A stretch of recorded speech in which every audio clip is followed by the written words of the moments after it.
Good morning. It's a brand new week. My name is Gretchen Ho. It is the 26th day of May, bringing you Morning Matters because your mornings matter. Let's get to the stories that matter today. President Bongbong Marcos attends the 46th ASEAN Summit in Malaysia, calling for stronger regional collaboration on food security, energy stability, disaster response, responsible AI use, and peaceful maritime solutions. 3 million students to get free tutorials this school year through DepEd's Aral program, focusing on reading, math, and science. Let's discuss this matter later in the program. And a reminder for all motorists out there, the No Contact Apprehension Policy, or NCAP, returns today, May 26, using traffic cameras to identify violators without face-to-face interactions. It will be implemented across key roadways. Welcome to our program, Morning Matters, where we talk about the issues you need to know for the rest of your day. Now, first on the agenda, President Bongbong Marcos has arrived in Malaysia for the 46th ASEAN Summit, where he will push for regional cooperation on food and energy security, disaster resilience, responsible AI use, and peaceful resolution of maritime disputes. Here is a report. President Bongbong Marcos is now in Malaysia for the 46th ASEAN Summit. He is accompanied by First Lady Liza Araneta Marcos. In his departure speech, President Marcos emphasized the Philippines' commitment to upholding its sovereignty and sovereign rights, particularly in the West Philippine Sea, in accordance with international law. I will continue to champion our advocacies in promoting an open, an inclusive, and rules-based international order. He also pledged to advocate for stronger cooperation on food and energy security, as well as disaster resilience across the region. The summit will also tackle how ASEAN will respond to U.S. tariffs, the conflict in Myanmar, climate change, and the use of artificial intelligence. I will also highlight the Philippines' commitment to the development of a common regional framework for ethical and responsible AI, or artificial intelligence, aligned with ASEAN values. While the President is abroad, Executive Secretary Lucas Bersamin, Justice Secretary Boying Remulla, and Agrarian Reform Secretary Conrado Estrella are serving as the country's caretakers. President Marcos will remain in Kuala Lumpur for the ASEAN Summit until Tuesday, May 27. Tensions rise again in the West Philippine Sea as a Chinese vessel harasses a Philippine research ship conducting scientific missions near Sandy Cay. Here is a report. China's Coast Guard mission number 21559. This is MMOB 3002. BRP Dato Sanday. On Wednesday, a Chinese vessel was caught harassing the BRP Dato Sanday at Sandy Cay in the West Philippine Sea. Despite radio warnings from the Philippine Coast Guard, the Chinese ship continued using water cannons. This happened while the Bureau of Fisheries and Aquatic Resources was conducting a maritime scientific research. It's the first time China used water cannons against a Philippine vessel at Sandy Cay 2, which is part of the Philippine territory near Pag-asa Island. However, China released separate videos and photos accusing the Philippines of illegal entry into their territory.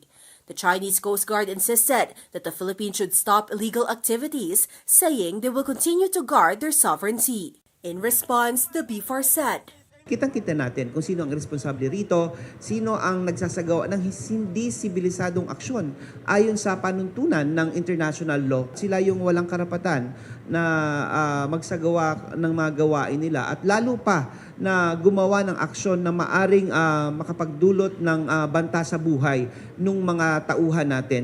Due to the water cannon, BRP Dato Sanday smokestack and port bow were damaged. It would entail thousands of pesos doon sa danyos. Kasi itong mga barko natin, hindi naman yan basta-basta yung mga ano yan, yung mga materials ng barko natin. So thousands to maybe a million of pesos. The agency remains firm on continuing their scientific research mission in the West Philippine Sea. Now, despite China's harassment, the civilian mission of Atin Ito Coalition continues as planned from today, May 26 to May 30. A peace and solidarity concert is scheduled to happen in the vicinity of Pag-asa Island. Now, aside from Filipino artists, several international performers from Malaysia, Indonesia, Japan, and Korea will participate in the event. The group assures the public that they have prepared contingency measures. The Philippine Coast Guard and other Philippine authorities are also on standby in case tensions arise in the area. If everything is prepared, hindi mo na pwedeng i-atras. This is a concert for peace and solidarity. And mag-usap tayo ng maayos. We will keep asserting our rights. We'll find some way to live together. Pero wag naman kayo maging bully. Don't go away. We'll be back with more stories right after a short break.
Welcome back. You're still watching Morning Matters here on One News.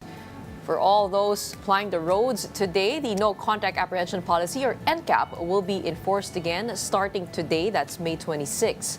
NCAP uses traffic cameras to monitor violations without the need for face-to-face apprehension. NCAP will be implemented on major thoroughfares including Recto, Mendoza, Quirino Avenue, Araneta Avenue, EDSA, Carlos P. Garcia, Katipunan Avenue, Tandang Sora, Rojas Boulevard, Taft Avenue, and South Superhighway. Also included are Shaw Boulevard, Ortigas Avenue, Magsaysay Boulevard, Aurora Boulevard, Commonwealth Avenue, A. Bonifacio, Rizal Avenue, as well as Del Pan, Marcos Highway, and MacArthur Highway. According to the MMDA, NCAP enforcement on these roads aims to ensure road discipline and safety for everyone. The LTFRB warns PUV drivers and operators against imposing double fares on passengers' size or weight. In a statement, LTFRB Chairperson Teofilo Guadis said, regardless of the passenger's size, the fare covers one person. He added that this practice of overcharging is not only unlawful but also discriminatory and fundamentally unjust. This comes after the LTFRB received several complaints alleging that plus-size passengers are being charged fares exceeding the standard rate. Let's discuss that further with Attorney Ariel Inton, LTFRB spokesperson, now joining us via Zoom. Magandang umaga sa iyo, Attorney. Magandang umaga po sa inyo. Magandang umaga sa ating mga taga-subaybay. Hey, Attorney, maaari mo bang makwento sa amin, gaano karaming reports na natatanggap ng LTFRB regarding dito sa double charging? Matagal na po ba itong gawain? Well, maraming pong sumbong na ganyan, but ito pong isang inilapit po sa amin ng isang reporter, I think, is worse. No? Yun is a passenger na mataba na PWD. So yung sumakay siya, binayad niya ay PWD fare, dinagyan, at sabi, bumaba ka na lang. No? At nahiya siya, napahiya yung pasahero. Fortunately, tininakunan yung G, ganyan. So, this reporter, sinulat niya yan sa kanyang pahayagan. No? And then, reported it to FTFRB. After that, we went back at maraming ganyan. Ang nangyayari, iniiwasan isakay ang isang exercise na pasahero, or kung ito ay estudyante, senior citizen o PWD, ay hindi ino-honor ng kanyang discount. So, LTFRB came out with this na warning sa ating pong mga pasaway na driver na ang pagsingil sa pasahero ay hindi base sa bigat o itsura or whatever. Pag hindi mo sinakayan, that is discrimination at refusal to convey passenger na franchise violation. So, yung po ang aming apila. Yung naman po sa mga nabiktima, kung maaari po, itawag niyo po sa hotline po ng LTFRB o you can complain, hindi yung ganun kahirap mag-complain. Makakarating lang po sa amin yan, no? I-grab details, then better para mapatawag po natin yung operator sa kayong driver. Attorney, ito po ba ay sa jeepney nangyari? At pwede po bang malaman kung saang lugar? Ang kwento po sa amin ng reporter ito ay isang jeep na ang biyahe ay sa Project 8. Okay, but yung mga ganitong reports po, madalas sa jeepney lang po ito. Hindi po ito nangyayari sa mga motorcycle taxi or sa iba pang mga PUV natin? Wala po gaano sa jeepney po ay madalas. Lalo na po yung pagbigay ng discount. Ang ating magkabadaw, hindi ka naman contact sa discount. Discount group. No?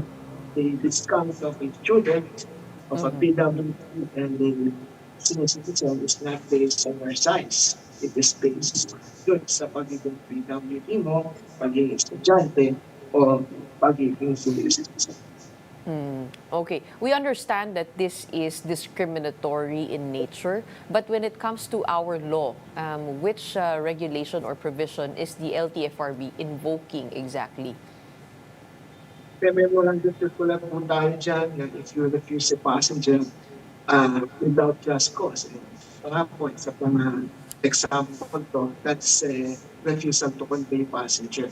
Now, kapag kasuningin mo ang isang pasahero na entitled sa discount, that is overcharging the passenger.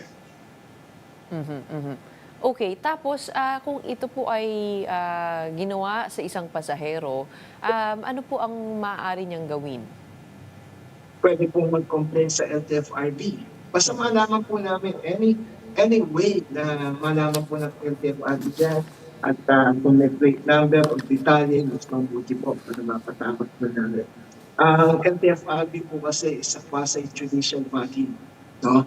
Ibig sabihin, we hear cases. No? Pinapatawag po yung operator para magpaliwanag na kung dapat ba siya ay tanggalan ng prangkisa o i-suspend yung prangkisa.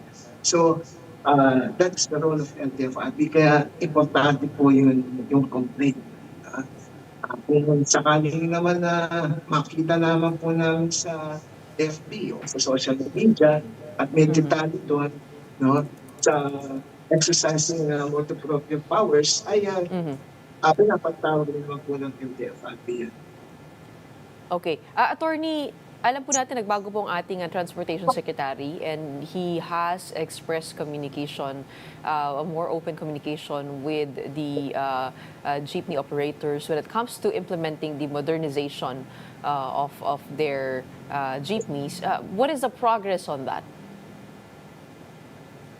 Naglabas na po ng Department Order ang DOTR that open up the application for consolidation. So yung mga hindi po nakapag-consolidate noon, as long as your unit ay may previous PA, confirmed yung 2023 2024, registered in unit ng 2024, then pwede kayo mag-apply for consolidation. Ngayon, pag tinanong, kailan ang deadline, wala po sila pwede.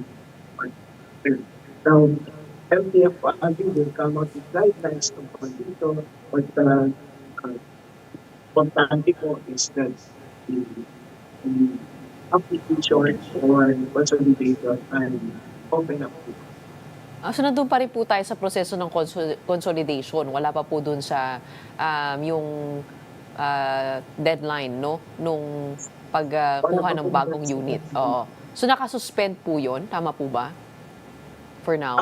Well, it's wala pong deadline na opening application, therefore, parang bumalik po tayo sa umpisa na yung consolidate, you can apply for consolidation. Okay, and then this program is under review currently? I think ang may mga nagbubuan di kapag the other aspects ng mga nagbubuan ng mga ibang transport groups, no? Pero ang malinaw po ay open na yung application for consolidation. Okay, meron po mga lumalabas kasi na parang Pinoy-made na jeepney units, no, na way cheaper than the imported ones. I mean, siguro yung matagal na po itong tanong, no? Bakit hindi po kaya nauna lapitan itong mga local producers natin para hindi naman po mahirap, no, para sa ating mga kababayan na mag-comply, oo, dun po sa PUV modernization. Sinusuportahan ko ng LTFRB yan, no? Yung pang mga locally made ng modern jeepneys, as long as it's compliant, supportahan ko ng LTFRB yan. Mas maganda nga po yan. Yung design is not compromised. Yung design of a jeepney, not an iconic jeepney. So sinusuportahan ko ng LTFRB yan. Pero isa po dapat maging malinaw, if you apply for consolidation, hindi po ibig sabihin na kaagad-agad yung required kayo na magbago na yun. Hindi po.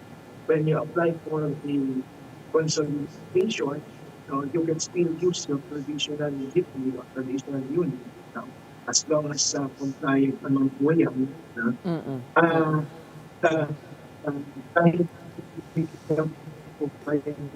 provisional authority. So, hindi po kaagad-agad, alam po na tayo ito yun, hindi po kaagad makapagkuhan ng bagong yun na ito.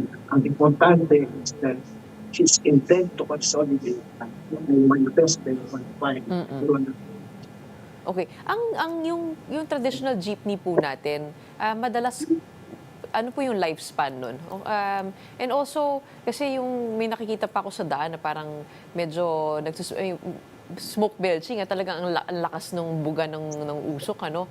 I mean, how do you determine if traditional jeepney is still healthy at maaari pang tumakbo? It has to pass to the yung ng LTO, yung test po ng LTO sa PMBIS ng LTO. Okay. Okay, puntahan naman po natin ating motorcycle taxis. Yun po ay, natapos na po yung pilot run, no? Where are we at now in terms of permissions? Pinapayagan pa rin po lahat ng motorcycle taxi? Opo. Ang motorcycle taxi po, ito po sector na ito sa transportation is being supervised, is under the jurisdiction of a technical working group. Yung pong technical working group na yan is made up with ng iba't ibang ahensya, FFRB, LTO, Transport Cooperative. Nagbago-bago po kasi yung membership niya. No? Before, there used to be yung mga private groups, safety groups. And as time goes by, nagbago-bago. Ngayon, ang chairman po ng technical working group is the chairman of LTFRB. Not by choice, but because yun po yung mandato po ng polisiya. So, tuloy-tuloy po yan, hindi po pinapatigil. Yung pong filing, yung pong lumabas na desisyon na pinapatigil o na nirarightsize yung mga allocation na UP, yan po ay subject to a motion for reconsideration na pending pa po sa technical working group at ang direktiba po ng Secretary of State is status Oo. Kamusta naman po yung implementation nitong mga bagong batas na pinirmahan ni President Marcos, no? Yung requiring po, lessening the fines in terms of yung sa mga motorsiklo kapag nagka-violation po sila, and also not requiring the license plate in front, sa likod na lamang. Ano po yung ano natin, may challenges po natin sa making sure that these motorcycles are registered and registered to the right owner. Dahil marami pong mga mom and pop stores na nagbebenta nitong motorsiklo. But from the LTFRB side, what are the challenges into getting those registrations done, and how are we planning to reach more people?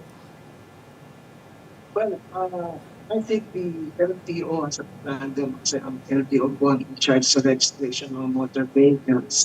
Uh, ang, ang yung batas po would need an INR. So after the INR is issued, then yun ang po yung implementation po. But it's more of an LTO concern po. Okay. On a final note, ito pong yung magbibigay po ba ng bagong lisensya ang LTFRB para sa karagdagang motorcycle taxi, pati na rin po dito nga po sa ating mga Grab, Move It, pati yung iba po ating mga sasakyan. Well, as far as motorcycle taxis are concerned, yan po ay sa technical working group. So kung magdadagdag sila o hindi, then it will come from the decision of the technical working group. Doon naman po sa iba pong mga denomination, the MVS, previously ay nag-open up na ng bagong slots. So we will wait for the decision of the board kung magdadagdag po by opening new slots for the MVS. All right, okay. Maraming salamat for clearing those issues with us. With Attorney Ariel Inton, LTFRB spokesperson on Morning Matters today. Maraming salamat po. Moving on now to politics. 4 members of the Liberal Party have joined the House supermajority supporting Speaker Martin Romualdez in the 20th Congress. Now that's according to Deputy Speaker J.J. Suarez. Suarez said their move reflects growing confidence in Romualdez's leadership and a shared commitment to unity in passing key legislation. He noted Romualdez's strong track record in the timely passage of budgets and critical economic reforms as a major factor behind the broad support.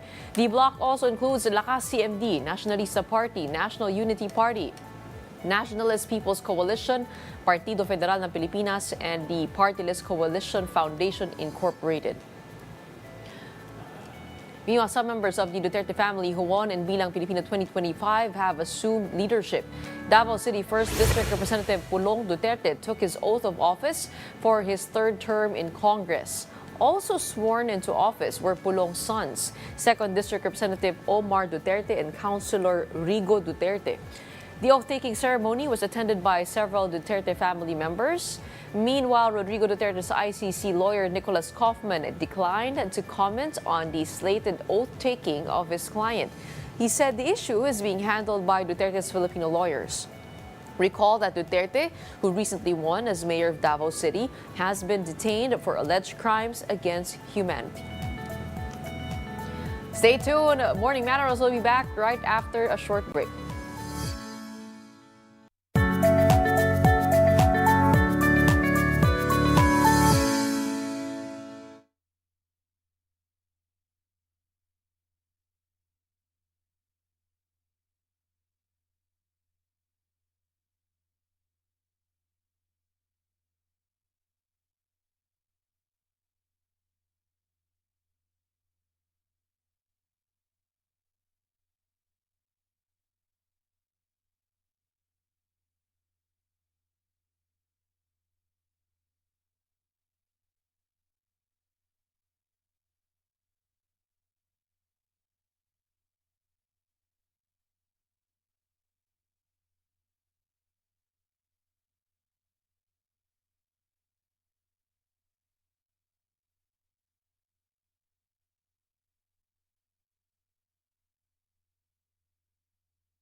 Good morning, I'm Gretchen Ho, and here at Morning Matters, we talk about the most pressing issues and give you the context behind the headlines.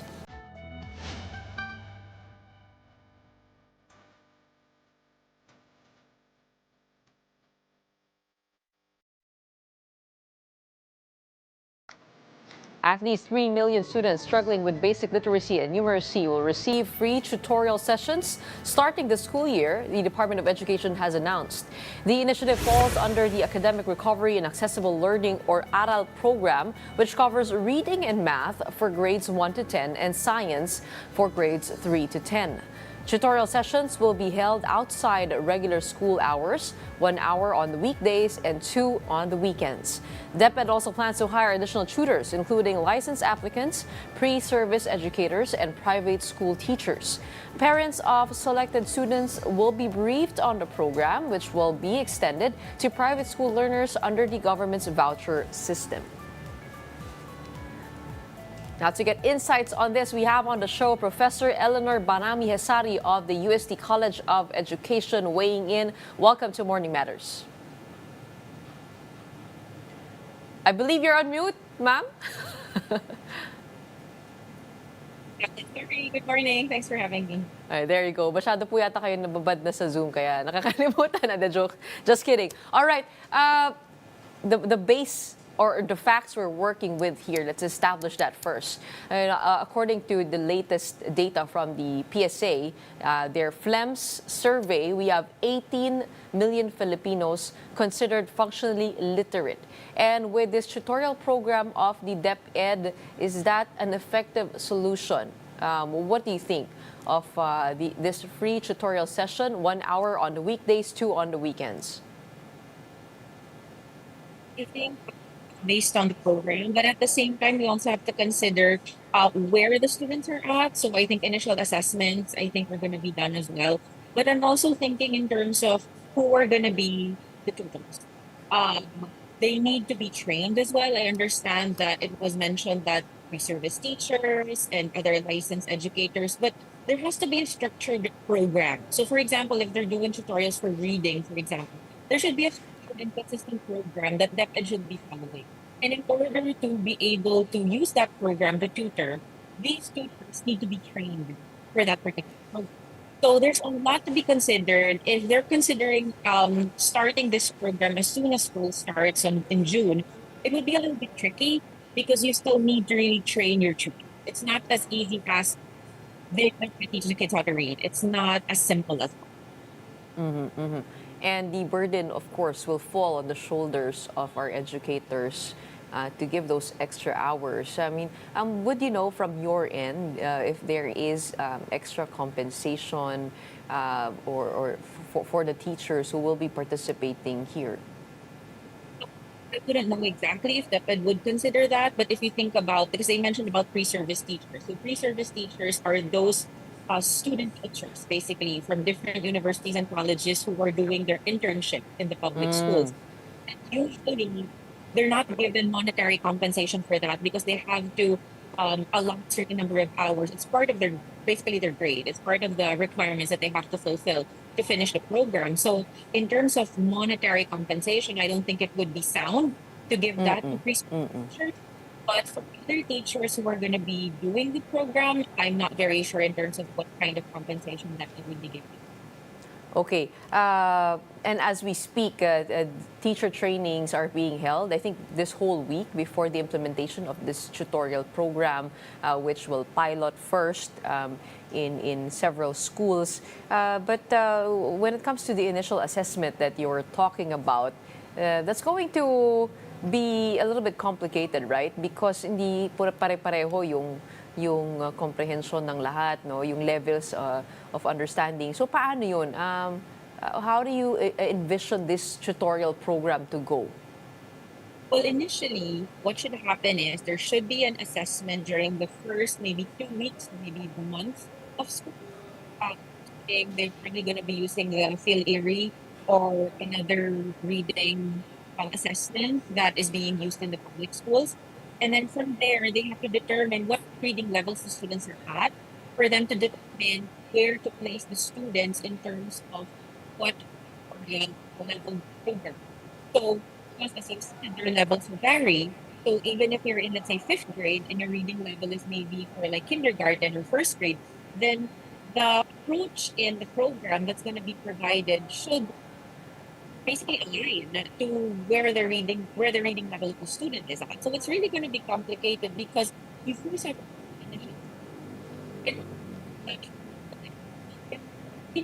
continuous assessment to determine whether the student is progressing or not. And so if the 6 weeks is the period that we look into whether an intervention is effective, if within the 6 weeks there has been no progress, then they have to reconsider the type of program that they're providing because it may not necessarily be effective for certain. So that is where the complexities of this tutorial program is really going to be. This is something that DepEd has to consider. There are a lot of other factors. It's not just okay, let's do the tutoring program and that's it.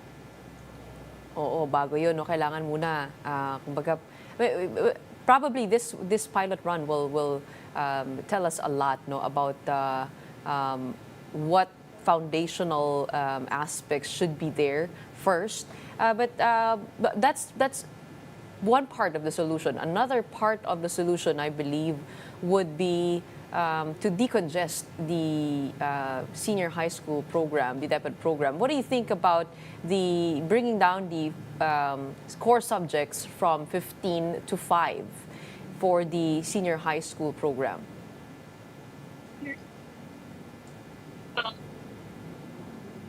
Cities have already been decongested, right? From the time that during the time of COVID, when they did the most essential learning competences, and that's the current curriculum that's being used. Now, the thing is that if you look at the competencies and the skills of senior high school graduates, they still do not meet the standards.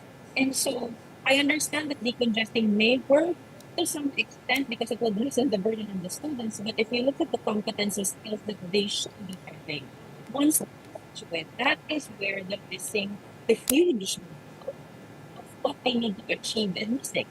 Because if we keep decongesting and decongesting, what's going to be happening, right? And I mean, even with, I know it's not going to be used anymore this academic year, but even with the natatag, it was decongested. They took out most essential learning competencies. But if you look at those, Well, Well, Professor, we're having a difficult time hearing your audio. I think something to fix on your Zoom. But we'll take a quick break first before we get back to you on that interesting discussion. Again, this is Morning Matters. Please stay with us. More matters to discuss right after a quick break. Keep it here on One News.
Welcome back to Morning Matters. You're still with us here, and we talk about education and all the things that need to be right in that mix to be able to provide solutions. We have for that to give us her insights. Still, we have Professor Eleanor Barami Hesari of the UST College of Education. Welcome back to the show.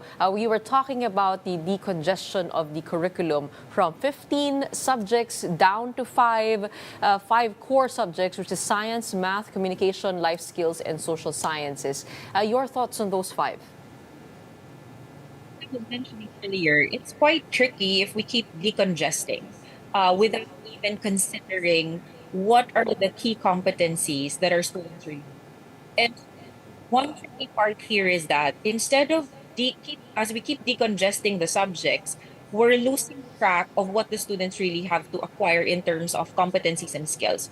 So maybe what DepEd should do is to study first and look into the curriculum and do an actual pilot and actually release the results of those pilots. Because what happened was with the Matatag curriculum, wherein they decongested, they never with actual quantitative results of like, okay, what are their findings in terms of how did the students fare in terms of their performance based on what they took out from the K to 12 curriculum. And on the other hand, the other side of that coin would be you can't really tell the effectivity of a curriculum with just a year of piloting. That will reveal to us how effective a curriculum is. Students have to go through the entire uh, curriculum. For example, with K to 12, the result of K to 12 came out when the first batch of students who started from kindergarten to 12th grade graduated. And so this is where you can see whether the curriculum is truly effective. So it can be, let's pilot it in 1 year for this particular year level for 1 year, and then in another level for another year. Because you can't really extract enough results from that, both quantitative and qualitative. Okay. In the changes that they're proposing, students will no longer be locked into the strand or track they choose. Under the new curriculum, they can choose electives from different subject clusters based on interest and career plans. And merong dalawang core dito na na cluster. Meron yung academic and then meron yung technical. Is that a better classification? I mean, when it comes to the point of view of the students, having to choose where you're supposed to go at that early of an age, is this a better classification na medyo mas malawak yung saklaw na binibigay sa'yo, and then you can choose electives from there? Is that how it works? That particular program, that option of academic and technical, that actually is already existing in the transition program of K to 12. But it's labeled as K to 12 transition program for students with disabilities. Okay, but that already is existing.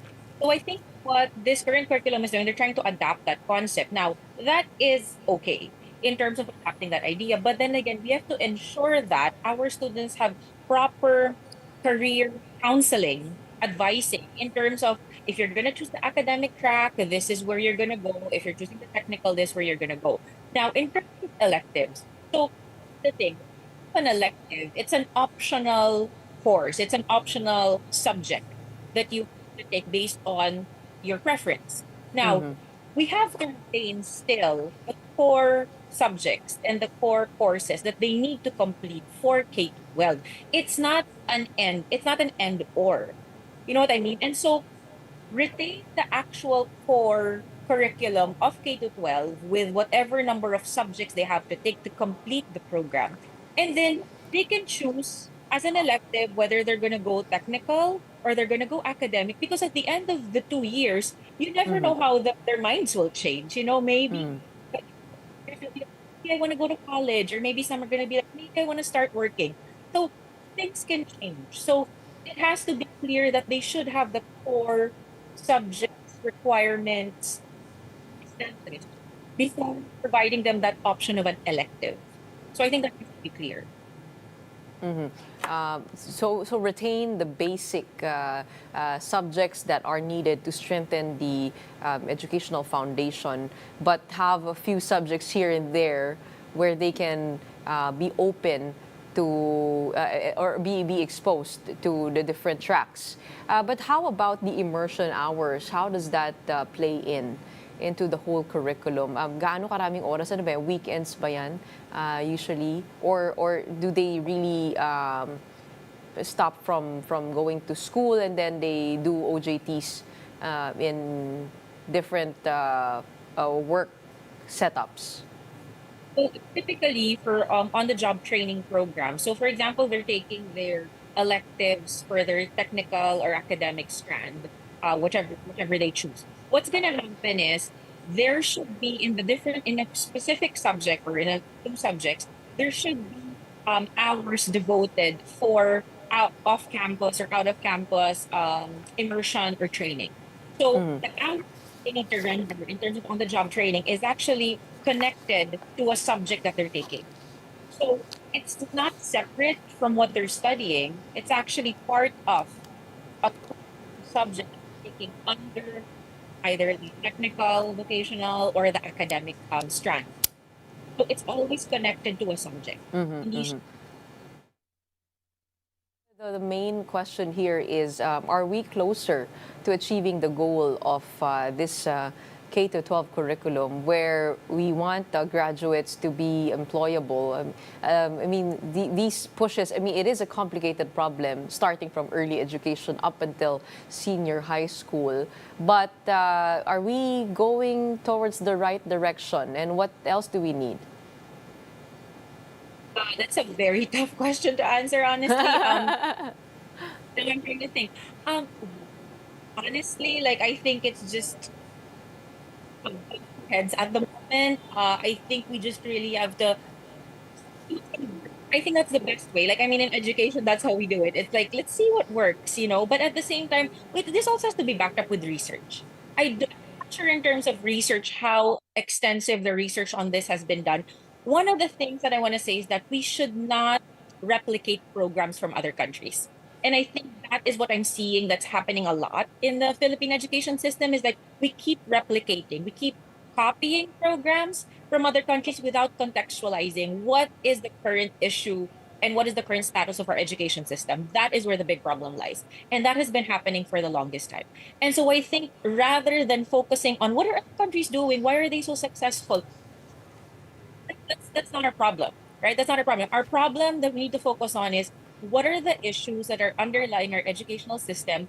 Let's look at best practices from other countries. Let's try to see how can we contextualize those and bring that and make it more adaptable to what is happening in our country currently. And so I think if we look at education from that perspective, maybe solutions could be more realistic and less of really kind of like copying, you know, and having all these bigger issues because we realize that, oh, it's not working, you know. And research is number one, I think, honestly, research and really getting the data out. I think it's different when they do research on their own and keep the data to themselves. People have to know what's the result of what's the data? What does the data tell us? Because a lot of agencies can be of help in terms of how can we improve the system. You know, it's not kind of like um one solution from one agency. You know, DEPA has to work together with all other agencies. I think, and that's happening. But then I think we really have to focus a lot more on research and getting the data out and trying to figure out what will work best in our context. Now, speaking of contextualizing, a law that would discontinue the use of the mother tongue in multilingual classes from kindergarten to grade 3 has lapsed into law. So this means that the mother tongue will still be used as medium of teaching and learning, but no longer offered as a subject. I mean, your thoughts on how that has affected the educational learning and state of literacy when it comes to being able to be at par after grade 3. Okay, so here's the thing about mother tongue. Your first language or your home language is the basis of you learning all other languages. And so by taking out mother tongue in the curriculum, what we're doing is that we are actually making the situation worse. It makes it more and actually literacy in English and Filipino. And that is research established. A lot of research will tell us that to establish good communication, comprehension in a second language, in your second language or your third language, you need a strong foundation of your mother tongue. Okay. And when that issue came out, I was very much I was my views were very strong in terms of why are they doing this? You know, and it was actually a big question. My part, it's like, didn't this go through research? Didn't they research this? Sincere communication and all other languages. And so I'm actually glad it lapsed, honestly, because then that would give the schools the freedom to teach in more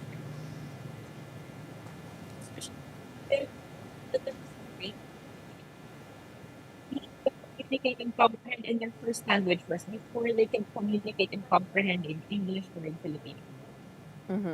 Pero hindi ba nahihirapan by the time that they're grade 4, yun nga, to be able to adapt to the different learning mediums because they're so used to the mother tongue?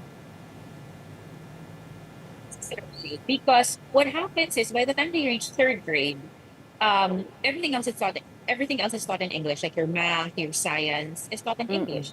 So they need to adapt to the language. Why? Because their first language is well established. And so in terms of comprehension, able to more or less be able to understand what's happening. And the thing is, you know what, here's the thing about the English language, I must say. Um, there's this thing in our culture. This is very, very Filipino. That if you can speak well English, you're smart, right? If you can speak straight English, you're smart. But here's the thing: do you understand what they're saying and what they're listening to? I think we have to establish and be proud of our culture first, and be proud of the language we have. Because first, they're communicating in their native language. I mean, look at other ASEAN countries. Look at Vietnam, wherein their education system, their students are performing really well. Children may not necessarily learn and speak English as a native English speaker would sound like. But in terms of performance and competencies in other areas, they're doing really well. So what does that tell us? I mean, isn't that context in our region already? Isn't that very telling already in terms of how should we contextualize our type of education system? So yes, I understand English is part of our culture as well, and that is English the medium of instruction in our schools. But at the same time, you have to understand if our students to really truly understand what is communicated, written, and said in English, they should first understand and appreciate their first language because that is what will bridge the gap, that we're seeing, that gap from learning Filipino or learning their mother tongue to learning how to communicate in the English language. Well, the conversation on education is always complex, but as we pick out the strands, we hope that is always backed by research, the solutions at hand. But in the meantime, maraming salamat, Professor Eleanor Barami Asario of the UST College of Education for sharing with us your insights today. Don't go away. More matters to discuss right after the break. Keep it here on One News.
Good morning. You're watching Morning Matters. A 3-year-old child in Tungawan Town becomes the first Mpox case in Zamboanga, Sibugay. According to the Provincial Health Office, the child is recovering following medical care in Naga Town. Both the patient and her immediate family were placed under home quarantine. Contact tracing was also done to prevent further spread of the disease. The Zamboanga LGU is urging residents to stay vigilant and observe health protocols. Meanwhile, Pope Leo XIV has appointed Filipino Cardinal Luis Antonio Tagle as the new titular bishop of Albano, the suburbicarian diocese the pontiff previously held before his election. Albano is one of 7 suburbicarian dioceses surrounding Rome, traditionally assigned to cardinal bishops, the highest ranking order in the College of Cardinals. The others are Ostia, Velletri Segni, Porto Santa, Rufina, Frascati, Palestrina, and Sabina Poggio Merteto. Tagle, along with 3 other Filipino cardinals, participated in the conclave of the College of Cardinals that elected Pope Leo as the new pope on May 8th. President Bongbong Marcos graced the opening ceremony of the Palarong Pambansa 2025 in Lawag, Ilocos Norte. In his speech on Saturday, Marcos encouraged the country's young athletes to persevere and pursue excellence. More than 15,000 participants from the country's 18 regions are competing in this year's games, which will run until May 30. Sa susunod, kayo na ang kinatawan ng Pilipinas sa Asian Games at saka sa Olympics. Kaya paghusayan ninyo. Pwede kayo, meron. Malay natin, dito sa mga kasama natin na ito, meron dyan na lilitaw, na Manny Pacquiao, na Heidelin Diaz, na Carlos Yulo, na Ira Villegas, na Nesty Petesio, na EJ Obiena o Alex Eala. Gilas Pilipinas youth continue their dominant run in the FIBA Under-16 Asia Cup SEABA qualifiers with a convincing 87-42 win over Thailand on Sunday. The Filipinos set the tone early, opening the game with a 31-1 run in the first quarter. Carl De Los Reyes led the charge with 16 points and 9 rebounds, while Prince Carino added 15 points and 7 boards. Eva Rain Cruz and Nixon Cabanero also contributed 12 and 10 points respectively. Gilas Pilipinas youth will look to extend their winning streak when they face Singapore today, May 26. Meanwhile, Signal Super has premiered its new 3D billboard in Bonifacio Global City. MediaQuest Chairman Manuel V. Pangilinan and other executives were present during the launch on Saturday. Signal Super is the country's first streaming aggregator app that lets users access multiple platforms through a single login and subscription. Available on Google Play and the App Store, it features content from Signal Play, Pilipinas Live, and more. It's a new one and pioneering for Signal for the country. Yes. So grateful to all the people who made this happen. It's available it's inclusive, available to all. So you just have to have one.